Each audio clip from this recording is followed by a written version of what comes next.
Sebelumnya kita sudah pernah bahas masalah fungsi gugus tugas tingkat RT ya, kalau nggak salah. Sekarang saya mau bahas tentang peran RT dan RW dalam penanggulangan COVID-19. Simak sama-sama. Oke, kita bahas yang pertama, peran RT dan RW dalam penanggulangan COVID-19. Peran yang pertama adalah perangkat RT wajib mengaktifkan jalur komunikasi lewat online atau tanpa tatap muka. Jadi sekarang kan banyak ya medianya, bisa dari WAG atau WhatsApp group atau dari Telegram. Nah, di situ perangkat RT dan RW itu wajib banyak kasih edukasi kepada masyarakat. Jadi jangan isinya gibah, bercandaan, besok mau nongkrong, mau kumpul di mana, itu enggak deh kalau lagi zaman pandemi gini ya. Mungkin setelah pandemi terserah lah ya gitu. Jadi kalau lagi kayak gini, masyarakat itu banyak banget butuh edukasi dari peran serta RT dan RW-nya. Jadi jangan isinya gibah aja, apalagi yang digibahin itu warganya yang kena COVID. Bapak itu tuh kena COVID. Jangan deket-deket, jangan itu, hati-hati ya gitu. Malah nakut-nakutin. Nah, kasihan lah, apalagi nih yang warganya yang kena COVID digibahin gitu, tambah ngedon, tambah ngedrop kondisi psikologisnya, bukannya cepet sembuh malah tambah ngedon, tambah memperburuk keadaan. Mereka itu butuh support dari lingkungan, apalagi dari ketua RT RW-nya gitu. Jadi berilah masukan di grup itu tentang edukasi cara tanda dan gejala, terus 3M itu bagaimana, pencegahan yang 3M itu harus bagaimana gitu ya, melakukan isolasi mandiri di rumah itu bagaimana, itu yang utama. Peran dan fungsi yang kedua adalah mengedukasi warga dengan gejala COVID-19 untuk isolasi mandiri di rumah. Jadi kalau misalnya ada warganya nih yang kena gejala COVID-19, suruh anteng deh tuh di rumah. Bapak, Ibu, kalau badannya lagi nggak ada yang merasa nggak enak, udah mulai badannya kurang fit, istirahat di rumah, jangan kemana-mana. Dia edukasi seperti itu. Karena apa? Kalau misalnya udah kemana-mana, sama aja dia dengan sengaja menyebarkan virus. Makanya suruh anteng-anteng di rumah, tetap laksanakan protokol 3M, dan ya safe di rumah aja. Yang ketiga adalah mengedukasi warganya untuk selalu menggunakan masker. Garis bawahi ya, selalu menggunakan masker setiap keluar rumah. Jadi harus sering-sering dikontrol warganya, keliling ronda. Jadi ronda itu nggak malam aja, keliling lah tuh pagi, siang, sore, malam. Apalagi di sini nih tempat orang sering berkerumpul, datengin, keliling. Jadi misalnya jalan ketemu warganya, tegur pelan-pelan, diedukasi untuk menggunakan masker. Jangan kalah lah Pak tuh ya sama tahu bulat yang digoreng dadakan itu, tiap hari, tiap sore ada jadwalnya tuh keliling tahu bulat digoreng dadakan. Nah itu teriak-teriak lah kayak begitu, ayo Bapak Ibu pakai masker supaya kita terhindar dari COVID-19, seperti itu. Jadi harus sering-sering, warga itu nggak bisa dikasih tahu hanya satu kali, tapi harus berulang kali. Dan mereka itu butuh banget juga edukasi dari tokoh-tokoh masyarakat yang ada di sekitarnya. Oke?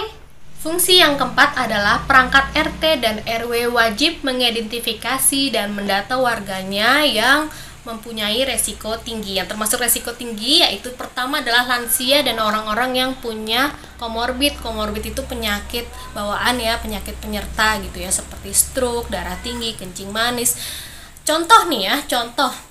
Ada beberapa tiba-tiba pasien datang ke rumah sakit, lansia, dia nggak punya sakit, dia punya penyakit nih, penyakit bawaan gitu ya, dia stroke, udah tergapar lama di rumah dan nggak bangun, dan memang nggak kemana-mana, tiba-tiba kena COVID.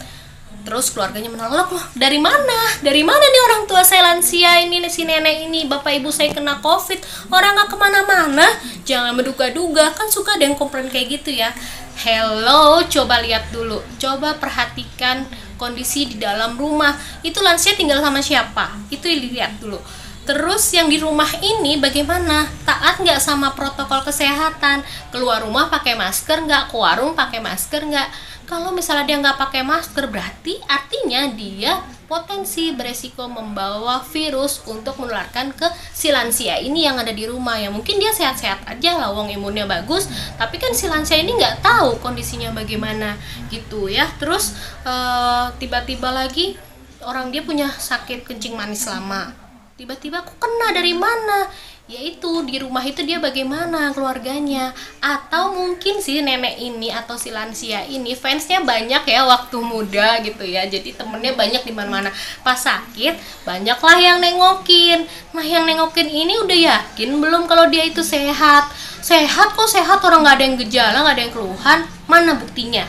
Dia bawa hasil swab gitu pas lagi ke rumah, nggak bawa kan, terus tahu dari mana kalau dia itu sehat kalau dia belum ada hasil swab gitu. Jadi mereka juga beresiko membawa virus COVID-19, cuman mereka imunnya bagus, jadi mereka itu nggak ada keluhan. Nah si lansia ini yang imunnya jelek, udah gitu punya penyakit bawaan pula, dia imunnya lagi nggak bagus, datanglah yang nengok, datanglah keluarganya, datanglah yang satu rumahnya itu pulang kerja atau apa, dia nggak langsung mandi atau apa, jadi dia bawa virus, kenalah si lansia ini.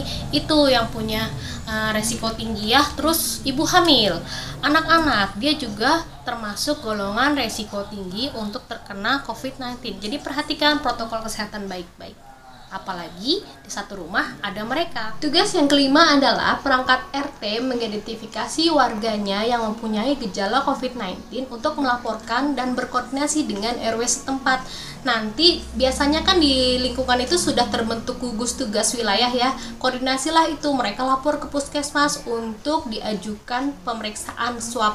Jadi jangan sampai nunggu dia tergapar dulu, nggak bisa. Sekarang rumah sakit itu banyak yang penuh dengan gejala-gejala berat, jadi jangan sampai menunggu berat gitu ya. Jadi kalau sudah mulai ada tanda dan gejala atau kita mempunyai resiko kontak erat gitu, jadi ya udah kita langsung lapor sama Pak RT Pak RW biar diajukan untuk swabnya. Dan dia juga konsekuensi nih, dia harus melakukan isolasi mandiri di rumah gitu ya. Yang keenam adalah mengedukasi warganya untuk tidak memberikan stigma buruk terhadap warganya yang sedang terkonfirmasi positif atau sedang menjalani isolasi mandiri di rumah.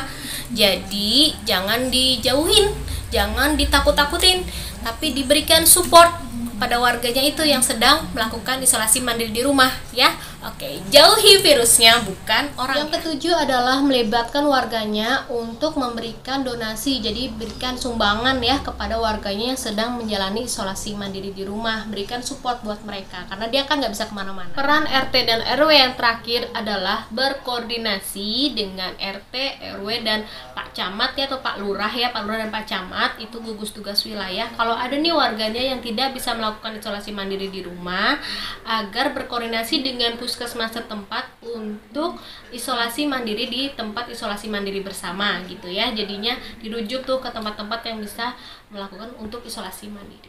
Satu lawan COVID-19, jauhi virusnya, bukan orangnya.